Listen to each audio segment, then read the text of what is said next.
For today's video ay magluluto tayong paksiw sa gata na tulingan. At saka mayroon na nga ako dyan hiniwa-iwa na tulingan. At saka malinis na nga yung tulingan natin dyan. Una ko nga linagay dyan yung ating luya, sibuyas, bawang. At saka binburang ko din ng asin.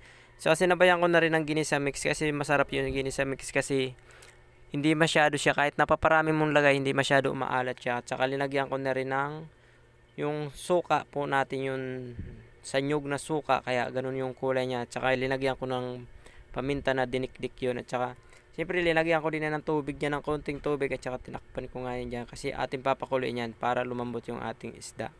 Pagkatapos nga ng mga ilang minuto yan, binuksan ko nga kung kumulo na. Kulo na nga rin yan yung atin dyan tulingan. At saka linagay ko na rin pala yung ating gulay na kalabasa.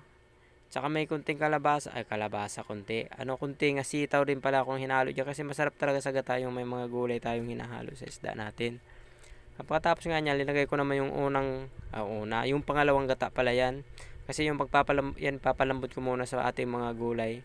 Pagkatapos nga niyan, tinakpan ko muna yan para lumambot yung ating gulay. Pagkatapos nga ng mga ilang minuto ay akin naman binuksan.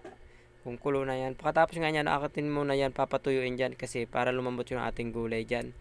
At pagkatapos nga dyan, mayroon pala akong linagay dyan na kulay daw na green. At saka yung green na yan ay tawag dito sa amin ay yung tawag sa amin dito niyan ay sangig. Sobrang bango nga niya na dahon na yan. At saka bihira lang kami makakita niyan dito kasi mabibili mo lang yan sa mga palengke. Ewan ko lang kung anong tawag sa inyo niyan.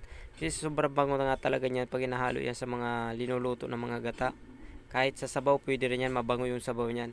Saka naglagay rin pala ako ng siling haba dyan, 4 na piraso. At saka linagay ko na rin yung atin unang gata, yung pinakaliputok ng ating gata dyan. At saka siyempre papatuyin natin yung ating gata dyan kasi para mas masarap talaga sa ating gata yung parang mamantika at saka sobrang lapot na yung gata natin. At saka yung parang nagmamamok na yung sa mga gilid at saka nagmamantika sa ating kawali. At saka hinalo-halo ko na nga yung kasi kumulo na siya para hindi masyado dumikit yung ating mga isda dyan. At saka inano-ano ko nga, pinantay ko na yung mga niyan kasi parang yung mga pangpalasa natin dyan magpantay yung lasa. At saka akin lang ginahalo-halo yan. At saka siyempre kulay nga natin yan ay medyo kulay luto na yung ating gata dyan. Medyo nagmamantika na nga dyan at saka malapot na. At saka dito na lang nagtatapos yung ating video.